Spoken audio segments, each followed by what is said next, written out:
Good morning, everyone. Welcome to Activities for People Living at Home with Dementia.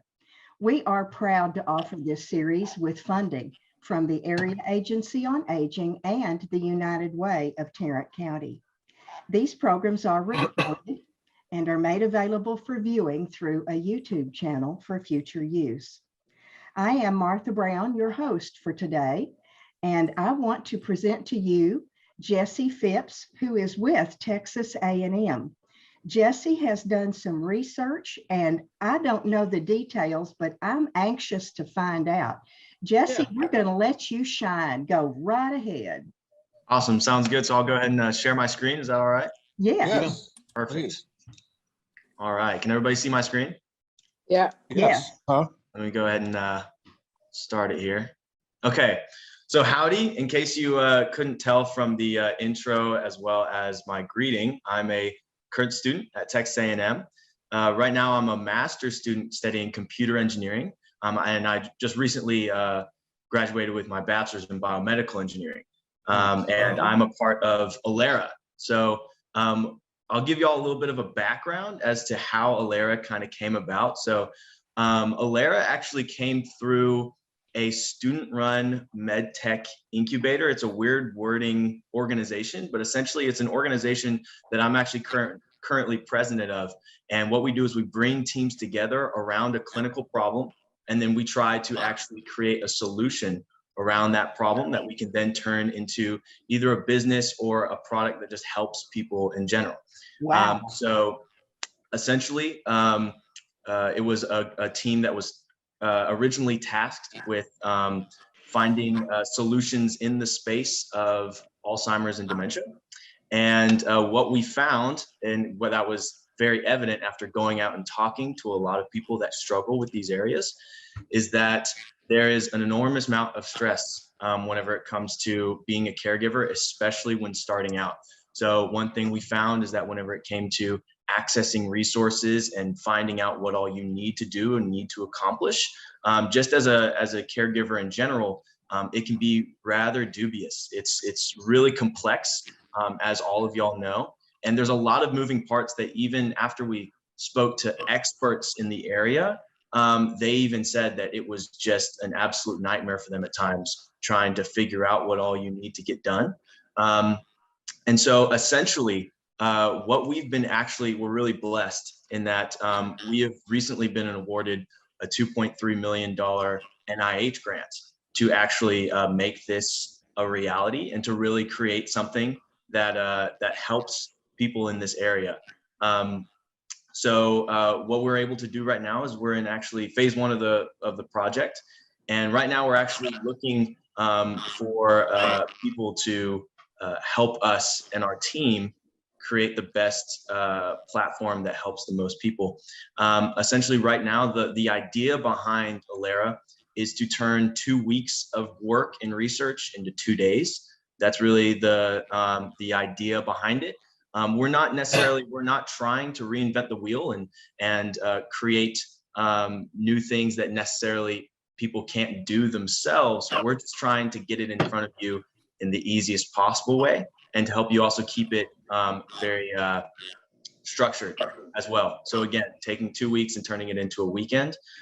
We're doing this right now by actually personalized recommendations. So the idea is that we're wanting people to be able to craft kind of a story about where they are, what kind of situation they're in, what things they might need, and then connect them with either local or national resources, as well as educational pieces, as well as recommendations for legal help, for providers, for in-home health, just whatever you might need in that situation, in the situation that you're in.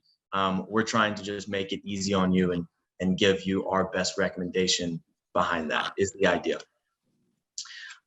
So actually, that brings me to just one quick little plug, is that right now we are currently recruiting for our first user study. So this is for phase one of the grant. We have certain thresholds of the grant that we need to meet in order to get to stage 2 and stage 3 of it. And this first part, it actually involves talking to individuals like yourselves. This can be virtual, and it can be done in a manner that just is easiest for y'all's schedule. I'll go ahead and reach out to Gail after this, actually, with any info on that, and then she can follow up with y'all if that's easiest. But that's essentially where we're at right now. So I would like to encourage y'all, if y'all are available, it would be great to have y'all's help on this. And as well, there's also a $25 stipend that goes along with it for any of your trouble.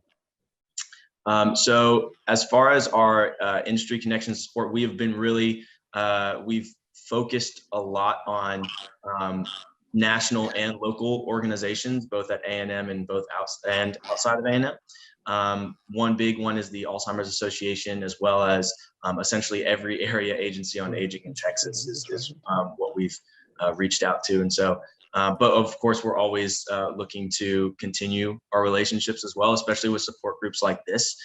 So actually, just to put it in perspective, a support group like this would also be something that we show people on the platform and say, hey, if you're in this area, like this support group looks perfect for you, and it looks like it works for your schedule.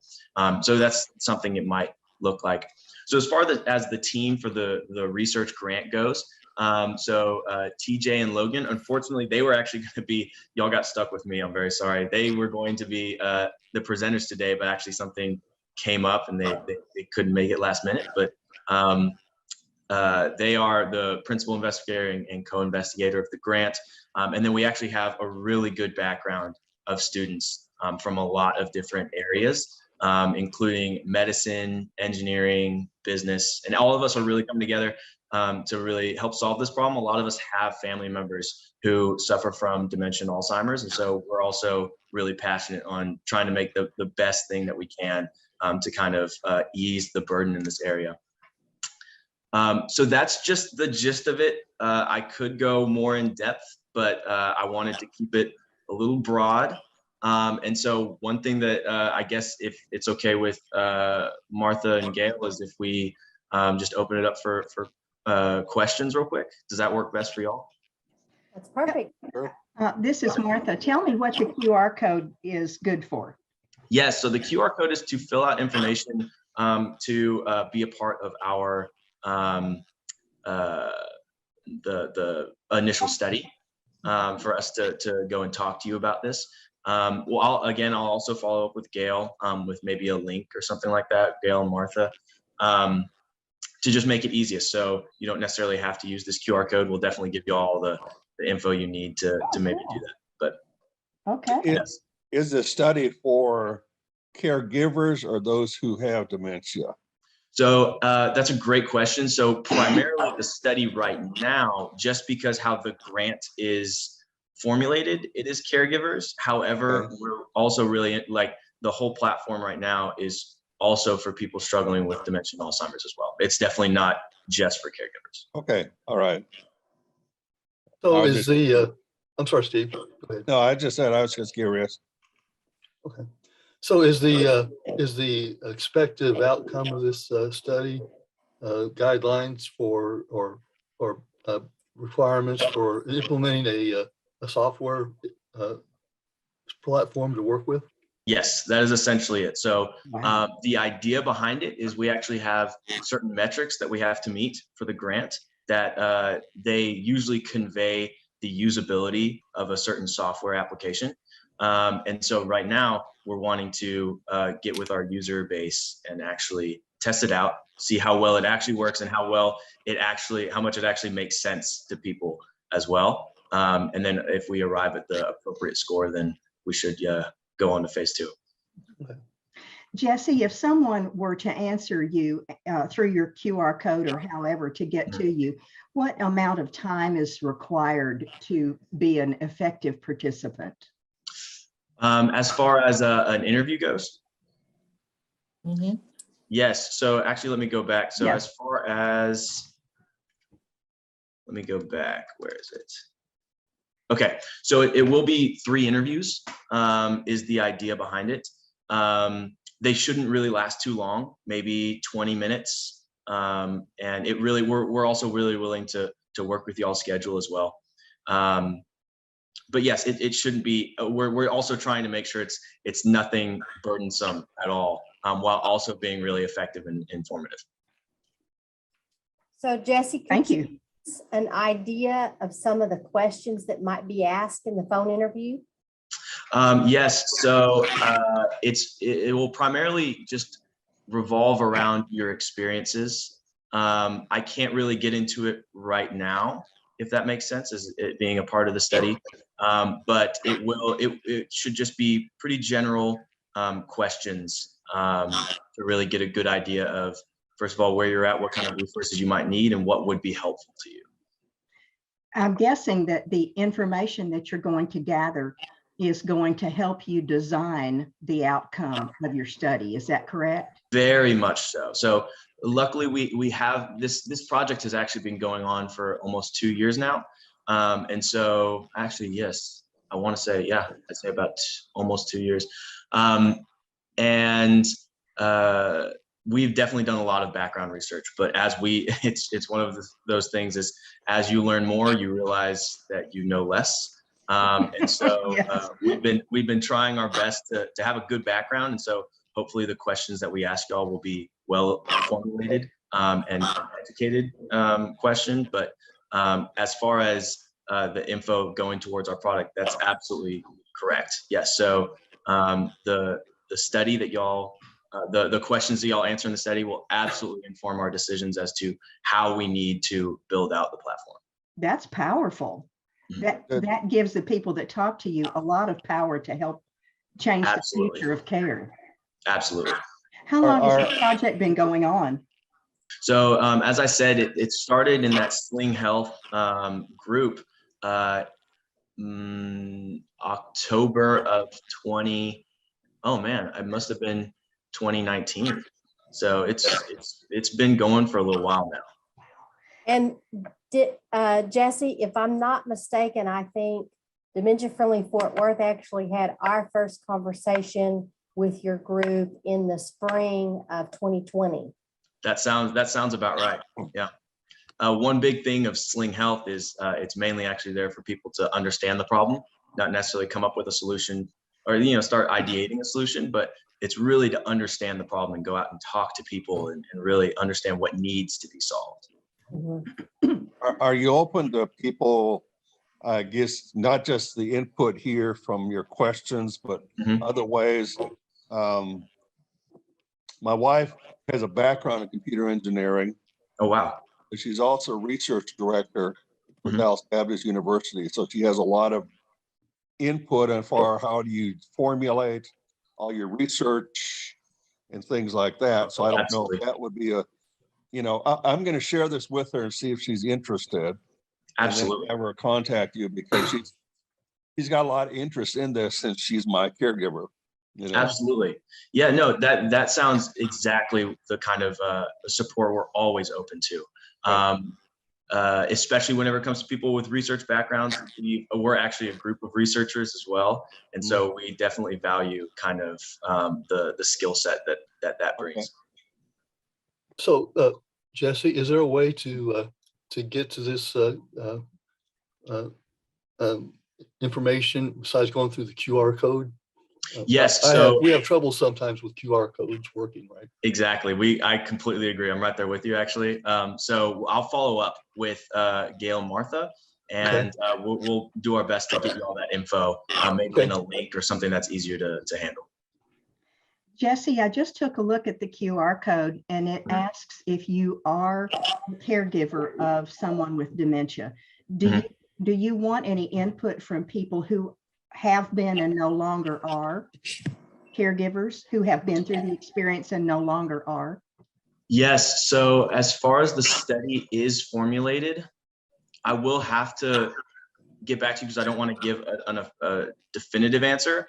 Okay. But right now the thing is we'd still love to talk to people regardless of any of that. But as far as the way the study is formulated and the grant is written, it's a very specific population of people, which actually does make it a little difficult at times to talk to meet the amount required. And I do believe it is current caregivers. Okay. But that being said, once you send us the email, Martha would be able to contact you directly. And if you wanted to interview her outside of this particular scope, Absolutely. you could do that to gather that information, but it wouldn't be specific to this piece of the study. Exactly. Yes. And actually, one thing I can't stress enough is that these are just the requirements for the study, but we love talking to people, regardless of whether that you meet a certain criteria or not. If you have any like insights into this area at all, we love talking to people. And also we're kind of building up an initial user base. So for testing. So the idea is after we kind of develop the application, we'll be able to have a contained group where we first send it out so they can give us our initial thoughts as well. I had a thought, is there going to be a follow-up study to this of once you've done this and you get these suggestions, a follow-up study is how well it has worked with people with dementia? A follow-up study as far as how it's worked with dementia, we will definitely be doing studies afterwards to validate everything going on. Actually, yes. So the grant, this is just for phase 1. This is initial, just very basic testing. And then actually we have to really ramp it up for stage 2 and stage 3. Right. Yeah. So basically after this, you have your user requirements and you have to develop some model or develop code from those user requirements. Yes, right? Exactly. Absolutely. And one thing that, oh, go ahead. That's a great engineer question. Yeah. Yes, I knew that as soon as you asked it. One thing that we have actually put almost, I'd say, a majority of our time as far as the actual solution goes is into a personalization algorithm. We've been working with geriatric care managers. We have a couple that we've really been working closely with, and the idea is to get at a lot of questions that are very basic and simple to answer that give a good indication as to where you're at, so then we can make the best kind of recommendations for you. Good. So I have one more question. You said that this is associated with something called Alera. What is Alera? Is that so Alera is the company name or the group name. Yes. And how is that spelled? That is OLERA. There is one other company out there called Alera, and they are a shortening company. But if you look up Alera Care, actually, let me see if I can get the. I'll send the website along with the information that I send in the follow-up. Well, there's also an Alera out there. There's a financial institution. Yeah, that's right. Yes. Yeah. Yes. And when you said Alera at first, I was assuming it started with an A, not an O. Alera. Yes. Okay. So it's Olera? OLERA. Yes. Yes, sir. Jesse, would you mind going back to your second slide that shows Absolutely. the different ways that we are affected? Yes. Right here? Yes. Perfect. Thank you. Legal matters, elder law, okay, living will, nursing, hospital, okay, medical. And this list is definitely not exhaustive. This is just kind of a little overview. That's a good overview. Yeah, it is. Yeah. Oh, thank you. Absolutely. Absolutely. And I can also send these slides as well in the Oh yeah, follow-up. that'd be Please great. do, because I want my wife to see them. Perfect. Yes. That's a tough thing to face when it's Absolutely. new. Yes. Yes. Honestly, I'd say the moment at which I realized the magnitude of the problem is whenever we spoke to a woman who had 20 years in Medicare and Medicaid experience. And she even said that whenever she had to become a caregiver for her parents, that it was just a mess and she didn't even know what to do. It's a nightmare. It's a nightmare. When it's your family, you don't have any professional perspective. And it is starting from scratch, whereas a professional can do it all day long and stay on track. It's tough when it's you. But even professionals get caught in it because they're dealing with certain areas, and then all of a sudden, you know, because of our system, it just kind of blows it out. You know? Exactly. One thing too, and I want you to think about this is in your research. is the aspect of sometimes caregivers don't always know they're caregivers. They don't always accept Mm. their caregiver. Mhm. Yeah, I see what you mean. There's a denial aspect of it. That might be Absolutely. something just to think about in your research. Mhm. Because not everybody with dementia accepts it either. Yeah, that's there's right. a lot of denial out there. And sometimes caregiver, I've got a friend who's got dementia and the caregiver will not accept it. Mm, Okay. And that is a so, great point. yeah, so there's those aspects too you might want to think about as you're going through. Just something to think about. Absolutely. No, I couldn't agree more. Yeah, the psychological factor behind all this for both the caregiver and the patient is tremendous. Because you've got the caregiver family and you've got all these other things around it, but the internal working of the family is so intricate Exactly. and so dynamic to everything else Mhm. that sometimes that needs to be taken into account. Absolutely. Absolutely. Yes. And that actually goes into a little bit of the educational part of it as well, is we're really wanting to give people a ground zero to start from, kind of the first step to understand the basics and kind of, become aware of their situation. Another person, I don't know if you talked to or not, there's a the Brain Develop Center in Dallas. Okay. Part of I gotta think for us. UTA Dallas. Oh, yes. Yeah. UT Dallas. Okay. UT Dallas. And we've got like part of a discovery group there. And I think this would be a good way because they deal with a lot of these same issues. We're talking about Mhm. some of the same issues in our discovery group and how to deal with some of these things. So Yeah. that might be some input again. Absolutely. Just a minute here, I'll pull the name up. My memory isn't in there, but That's all right, Steve. Take your time. oh, just a minute. I'm going to pull up. I'm going to kind of see if I can minimize it and pull up an email. I can't even minimize now because you're up on your screen. Do you need me to stop sharing? Just for 1 second. Okay. Yeah. Okay. That way I can I love it. minimize and look at an email and see. Jesse, while he's looking, tell me what your N number's going to be. What's your goal? Goal as far as How many you want before you proceed Yeah. with the with results? phase 2? Yes. So right now we're looking for 25. That's the People? number to get at. Yes. Oh my, that's a small population. Yes, it's not too bad. We could do that, folks. Yeah. There you go. And that's the thing is that's why it's just for phase 1. Phase 2, it gets much bigger. Okay. But phase 1, it's just very preliminary.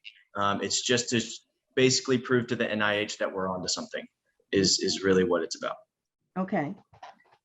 I have a friend with mild cognitive impairment. Would that friend be outside of your parameters? Again, I believe it's for caregivers, current caregivers. Yeah. So it doesn't matter what kind of dementia they have? No, Just, just dementia and Alzheimer's. Yeah, so actually the grant itself is specifically for a platform to provide legal, educational, and I believe provider information and support to those suffering from Alzheimer's and dementia. Good. Okay, good. Perfect. You just answered every other question. There you go. Okay, the person's name I'm thinking about is called Audette Rackley. Okay. And I don't have her phone number with me, but Audette Rackley at the Brain Performance Center. Mhm. It's actually down by UT Southwestern, but it's part of UT Dallas. I see. Perfect. Yes, and I'm a little bit more of the technical guy on the team, and I love research and I love science and stuff like that. So that kind of stuff is right up my alley. That's good. Yeah.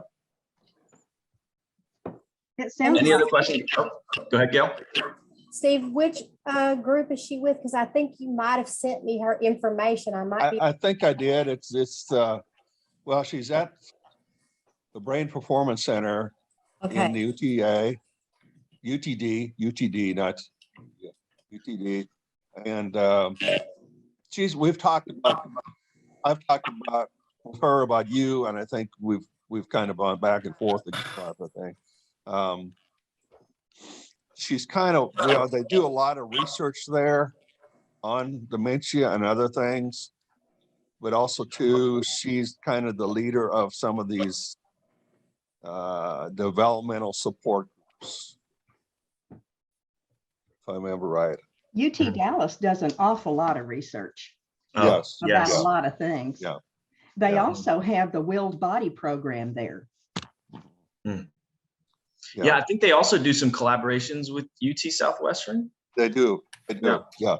They do a collaboration with a number of different, of course, they're right next to UT Southwestern is where they're centered. But they have so many things they're dealing with there. It's a very impressive facility. They've actually got 2 buildings there. They built a new one a couple of years ago. And just because they had to expand, there's so much. Yes, they are really on the up and coming. Research, Yep. Just dealing with everything related to the brain. And dementia is just one part of that. Exactly. Yeah, and what's been amazing to see is, because I'm actually also really interested in the brain as well, just in my academic research. And one thing that's really been cool to see is just in the past decade, how much it's ramped up as far as research on the human brain goes. I have another question, Jesse.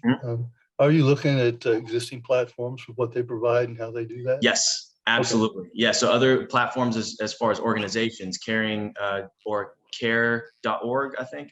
And then there's also caring.com and all these other. The Alzheimer's Association has a lot of stuff also. Yes, there's a lot of. So one thing that we're really trying to do is try to make it as autonomous as possible, to where people don't have to know what they're looking for in order to find it. Great.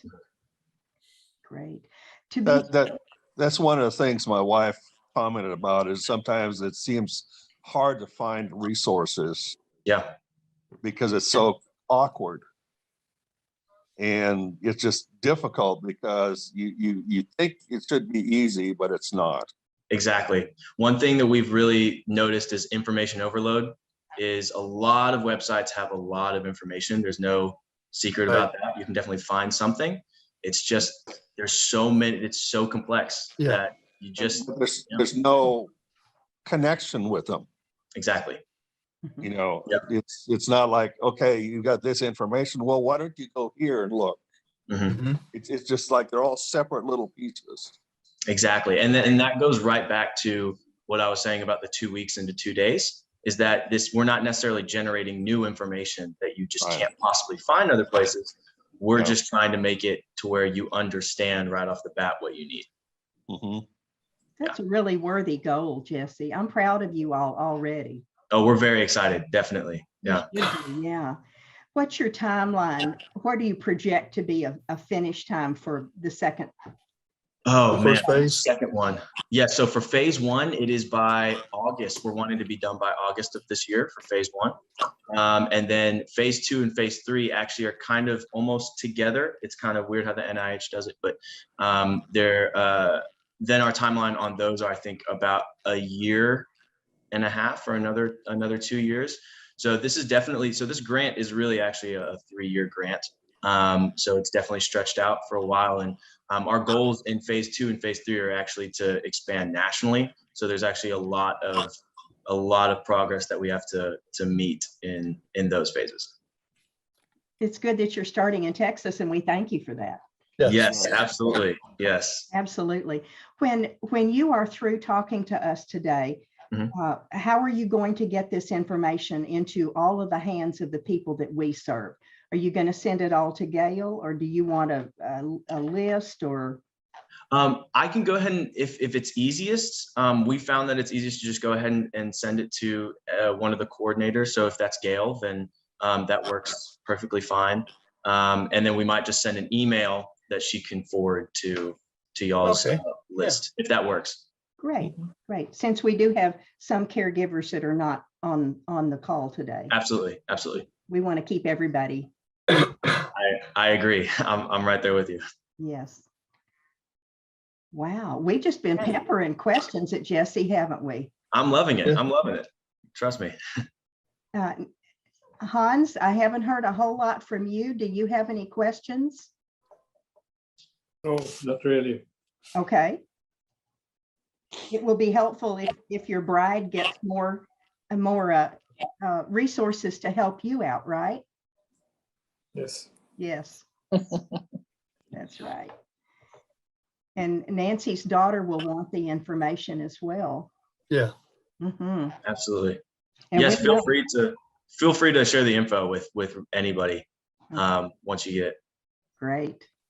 So Martha, if we were to get every caregiver that's connected with our programs, we might help Jesse be at 90% of his 25. Yeah. So that's what I'm wondering is where else are you asking for help from? Well, that's easy. What do we do next? Yeah. Yeah, we could probably get your 25 without blinking an eye. Okay, that would definitely help us out a lot for sure. I'm excited. I'm excited to start working with y'all. It's gonna be great. Oh, we have to help the Aggies. Hey, let's go. Get going. I love it. Jesse, Both you our mentioned- kids and their spouses went to A&M. Oh, I love it. Yes, my parents met at A&M, so I think I was obligated to go. Yes, you were. Yeah. Do you plan to be a physician, Jesse? So I did actually in undergrad. I was considering med school, doing biomedical engineering, but now I'm pretty much full set on just being a technical engineer. Okay. Wow. Yeah. Well, doing what you're doing, this is going to make a big dent in Yeah. Yes, the that's what I'm challenge hoping. that is Alzheimer's. Absolutely, that's what Oh we're here my for. goodness. Yeah. What anecdotes have you seen in your progress so far that you could share with us? Maybe something interesting or unusual or funny or odd or As far as surprising? anecdotes, just talking to people and Yeah. oh man. Well, I already did mention the one woman who had the 20 years experience that still had a really difficult time navigating the space. And honestly, believe it or not, as far as anecdotes, that's one thing that kind of really solidified us on this goal, is that there weren't as many anecdotes as we anticipated. It's really it's a shared problem is really what it is. And a lot of times, whenever I'll mention to people who I'm not, if I'm not meeting with somebody on, for Alera, right? I'll just mention to them, yeah, we're doing also this project. I'm really excited about this. I always get the same, the same reaction is that, oh, that would be fantastic. Cause my parent is about to have to go through that. And so there's definitely a lot of everywhere from professors to just, and even for our use as well, our parents and grandparents are getting to that age as well. So we're not just building it for other people, we're building it for ourselves as well. Yes. Yeah. Well, now that the baby boomers are all retirement age, Yes. and the people coming up are not producing at a number to take care of all of us, we're going to need smarter, better, faster, more efficient to help take care of all the boomers they're aging into dementia. Absolutely. Well, actually, so as I mentioned, I'm president of Sling Health for this year. And two of the problems because the idea is we create student teams around problems. And actually, to give you all a better idea, I mean, I could talk about Sling Health for hours, but the idea behind it is we'll actually do applications. So it's in our opinion, the best and the brightest at A&M that we put together on these teams. And so two of our 6 problems are centered around solutions for caregivers and solutions for nursing homes. So we specifically wanted to put a good focus on elder care for this year. So we're hoping that they actually, if possible, I might even follow up and see if one of our teams might want to talk to y'all as well about coming up with or finding more problems in the area. We would certainly welcome being helpful to you. Absolutely. That sounds great. We've all considered ourselves a big family in this group and have for a long time. And we I just want to get choked up talking about that.